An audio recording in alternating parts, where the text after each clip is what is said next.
Hey, this is Jimmy from BeeGreen Recycling and Supply. We're here at our rental department to go over some key features and safety tips. Today, we're going to cover our industrial HEPA vacuum. If you need to manage the dust output of your construction equipment or simply clean up around your job site, this is the tool for you. This particular vacuum can be used in conjunction with various types of equipment such as paver saws and surface grinders. Let's go through the process of running this vacuum. First, make sure the hose is connected properly. Plug into a reliable power source. Make sure the bag is properly zip tied. Secure the hose and turn on the vacuum.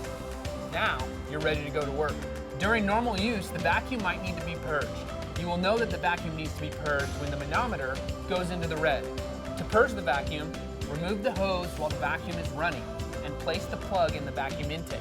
Let pressure build up for 5 seconds. Hold down the jet pulse lever for 5 seconds. Repeat this process 5 times.